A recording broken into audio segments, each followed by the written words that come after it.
What's happening, everyone? This is Uncle Devin, the children's drum cushionist, and I'm so glad that you're here joining us for a live interview as a part of We Nation podcast. And if you remember, We Nation is part of the We Nation Radio Network, and We stands for Watoto Entertainment and Education.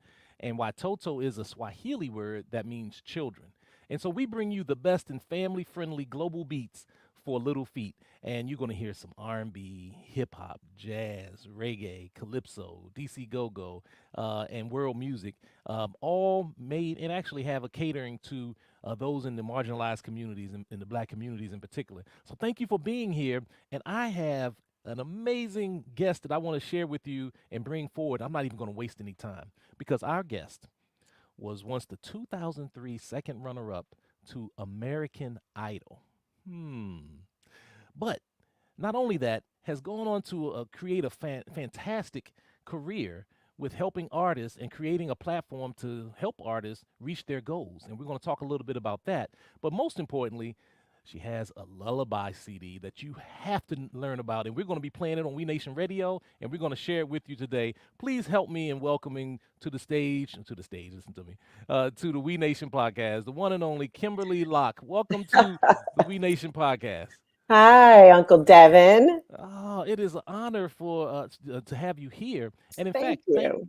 thank you for reaching out to the Family Music Forward because that's how I heard about you. I'm a member of Family Music Forward, and you Okay. shared your CD, and we said certainly we this is what we do. We amplify artists all the time. So thank you for doing that. Yeah, And no bef- problem. and before we go any further, why don't you tell the audience a little bit about who you are? I mentioned a little bit, but talk a little bit about yourself. Who is Kimberly Locke? Well, that could be a loaded question. But to keep it simple and straightforward, I was on season 2 of American Idol, and I was the last girl standing with Ruben and Clay.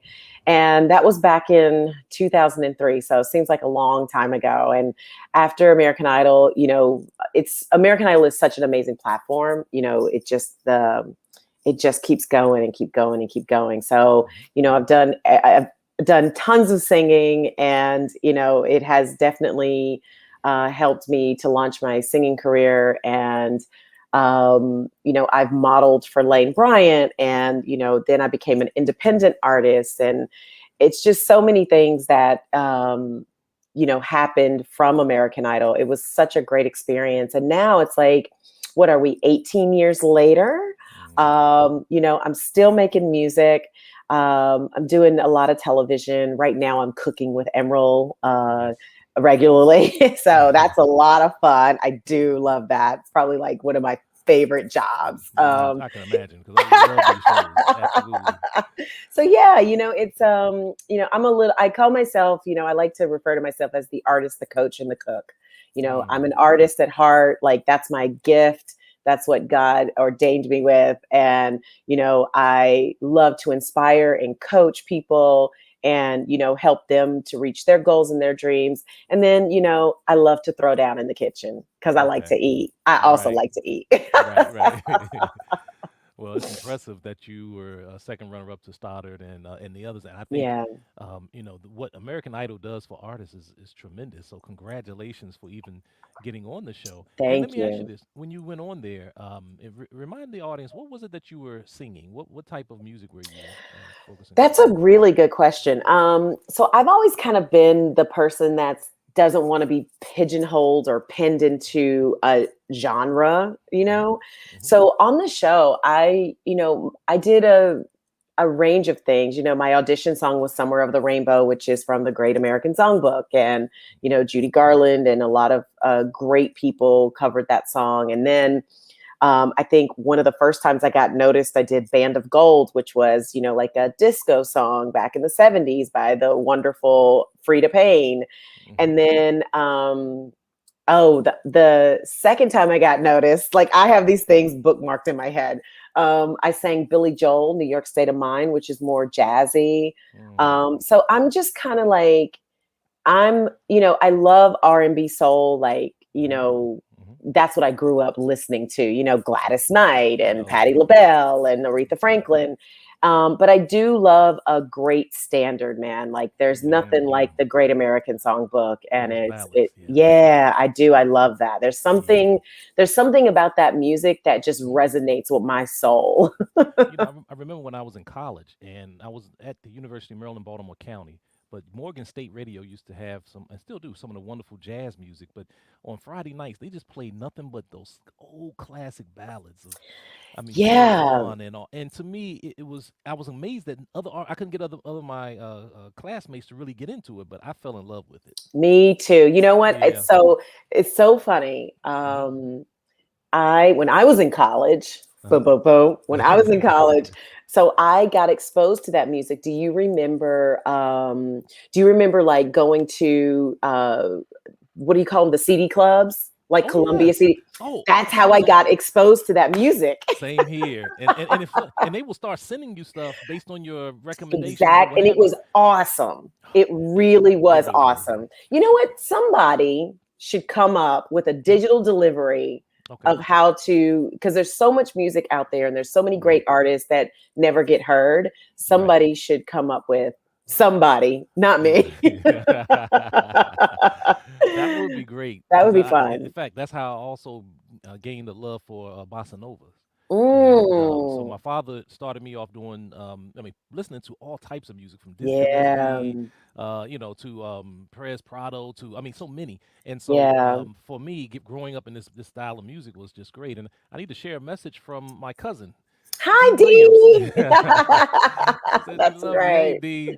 Thanks for it. Hi. And anyone else that's just tuning in, I'm Uncle Devin, the children's drumcussionist, and you're tuned in to We Nation podcast. And my guest is the 2003 second runner-up to American Idol, Kimberly Locke. But she's not just confined to that because she also has an excellent CD, lullaby CD. And I want you to talk a little bit about that while I pull it up.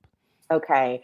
So, you know what's so funny is, I've been doing this a while, Uncle Hmm. Devin, and, sometimes you just kind of like, I'm at that point where I want to work on things that are fun and meaningful and, Hmm. and I want to do it with people that I love, right? Exactly. So I have a studio partner, JC, and JC has children, and he and his wife, they have two kids, a boy and a girl, and Hmm. I spend a lot of time with them. And so, we're just always talking about, okay, what do we want to do next? Well, one of my other friends is a school teacher and he teaches music. And we were sitting around one night having dinner, drinking some wine. And I was like, should we do a baby album? And he looked at me and his face lit up like a kid on Christmas.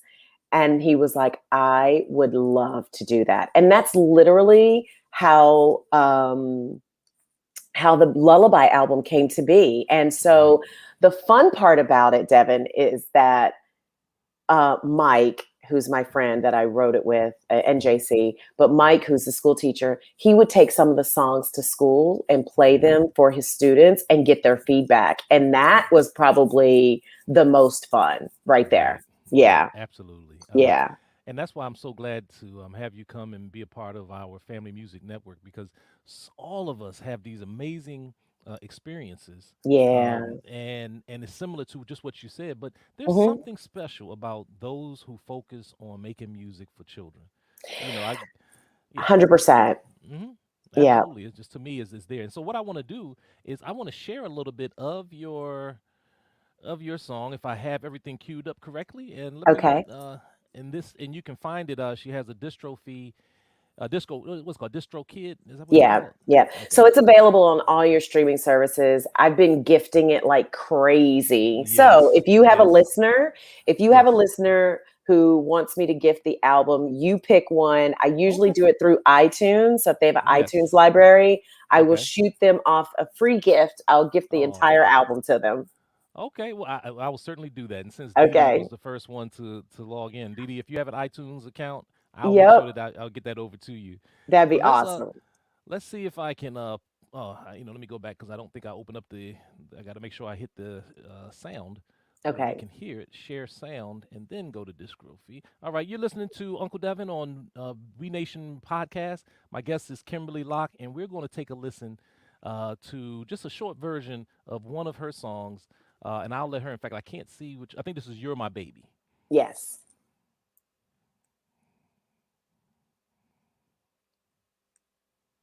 Baby, my sweet baby, you're my baby, my sweet baby. Don't be scared to go. Okay, so I think it just gives us a little sample of it. Um, Thank and you. I love it. And one of the things that we're about here at We Nation Radio is getting rid of what we call music adultification. That's where we Mm. force our children to listen to inappropriate adult music instead of age appropriate and culturally relevant music. Oh, And I so love that. last year, or maybe a year and a half ago, Snoop Dogg came out with a lullaby CD. And Okay.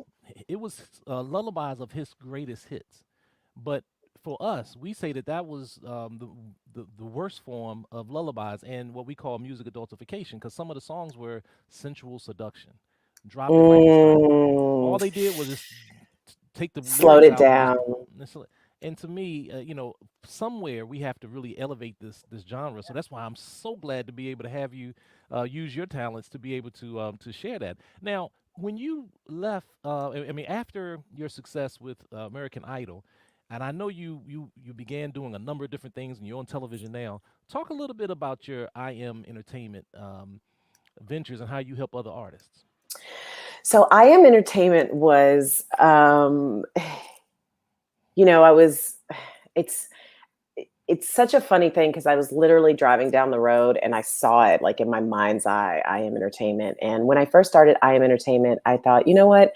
I don't really know what I Am Entertainment's going to do, but Hmm. what I want it to stand for is I want it to be a safe place for artists where they Okay. know they can come and, get guidance and advice and mentoring and direction, right? Because one of the Hmm. things that I learned, after being on American Idol was that there's so many things that you have to think about. That's why you get signed and you're surrounded by all these people because there's Hmm. something for all these people to do.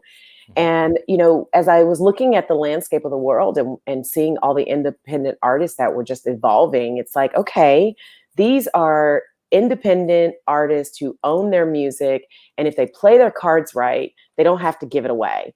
Right. Especially with all the social media and all the platforms that are out there and available to help people get exposure. And so that's what I Am Entertainment is. It's like, listen, I am entertainment. I am a Yes. singer. I Yes. am music, and I think that, when you love what you do as Hmm. artists, we're passionate. As Erica Baidu said, I'm passionate about my stuff, man. I'm passionate about my Right. stuff. So when you're passionate about it, I think that it's really important to be surrounded by Hmm. someone or people who understand that, and Exactly. get it, and I Exactly. get it, man. I get it. Yeah. It runs Yeah. deep. Absolutely. And the name of our station before we became We Nation Radio used to be I Am We Nation. Mm, And we changed it to We Nation Radio, but we still use it because I tell people it's not my nation, it's We right. Nation. Yeah, and that term absolutely. and that term I am is so powerful. So That's what I was going to say. It's also go ahead. powerful. Hmm. Nope, I was going to say it's powerful. So if someone wanted to again get your music or follow you, what's the Hmm. best way for them to do that? I've been posting your different pages up. Yeah, so I am on, so that's my website, KimberlyLocke.me. Hmm. Everything is there. All of my What's Cooking with Kimberly's there. My music is there. My merchandise store is there. Hmm. We update my calendar regularly. That's there. So you can always find me there. And on social media, Instagram and YouTube and Twitter, it's all Kimberly at Kimberly Locke, Okay, yeah. But if Make you sure if you you spell it right. misspell it, you're gonna find Yes. some other Kimberly Locke. So make sure you spell it for those who are listening and not watching. How do you spell Yeah, your so it's first name? Uh-huh. KIMBERLEYLOCKE. I have three Okay. E's. Three E's Right. in my full name. Three is my Right. favorite number. So there you go. Oh, okay, there, I love it. That's right. And we have a couple of others. Kelly Hebron. Kim is a great and very musically talented and inspiring. Continued success to her. Okay, thank Thank you. you, Kelly. That's awesome. That is Absolutely. awesome. And Yeah. this is a good friend of mine with Soul in Motion Players. Do African drumming here in the Washington Oh, D.C. area. I live beautiful. in Washington D.C. area in East Hmm. Montgomery County. So, Mike, thanks for tuning in. Always appreciate your support. Yeah, that's And great. but so and so what we do is we just try to give a little small interview so that people can follow you and Yeah. and so I guess in terms of the experience, do you happen to still stay in contact with Stoddard or any of them? I do actually. Oh, As a okay. matter of fact, I just talked to Ruben's mom Uh last huh. week and we Okay. caught up after a long time. Yes. It's funny because being on the show, you do form a bond. I'm not going to say you form a bond with everybody, but Right. everybody has a connectivity in this really unique environment, right? Right. And Right. nobody really understands that Hmm. like we do because we went through it Yeah. together. So Right. yes, I do. I have recently. I've spoken to Clay. I've spoken to Ruben. Hmm. We all kind of try to stay in touch on social media. So yeah, it's such a unique experience. Like we will always probably be connected in that way, all of us. Okay. Absolutely. And so is this the first time that you ventured into we call it family music, but you can call it children's music. Is this your first venture in here? You know what it is, and I have to tell you, we are planning on doing another album. Like, Great. why not? That's right. Why That's not? right. There's always going to be babies in the world, and Hmm. mamas and papas, and grandmas and grandpas. So, Yeah. this little sweet body of music, it really soothed my soul and made me really happy to be a part of this. I'm really proud of this. I really am. Well, again, we welcome you. I know that I don't know how much you've read about the work that's been going on in family music, but Hmm. we've been doing a lot to change the whole focus of family music because Hmm. primarily family music has been relegated to just folk, pop, and country style Right. music, and Right. there's so many other artists that did not get a chance to be heard, and that's why we started We Nation Radio, Oh, I so that love that. we can counter that. So you can rest assured, your music is part of you are part of the family, We Nation Thank family, you. we wish you all the success as we continue to move forward and continue to do music. And we will introduce you to other artists. There's a lot of great collaborating going on. Oh, that's Uh, wonderful. you'll find that this is one of the most cooperative groups that you'll probably ever work with, That and sounds awesome. we're passionate about what we do. There you go. That's great. Right. Thank you so much, Uncle Devin. Well, Kim, thank you so much for being here, and we'll be in contact with you for sure. And for those of you who are tuning in, I am Uncle Devin, the children's drum cushionist. You've been listening to the one and only Kimberly Locke. And make sure that you go and check out her music. Didn't get a chance to ask her much about her favorite foods, but we're going to have her back again for that. But you can go to her YouTube page at Kimberly Locke, KimberlyLocke, or just go to KimberlyLocke.me. And so thank you for tuning in. This is Uncle Devin, the children's drum cushionist. And as we always say, life is a drum, so beat it.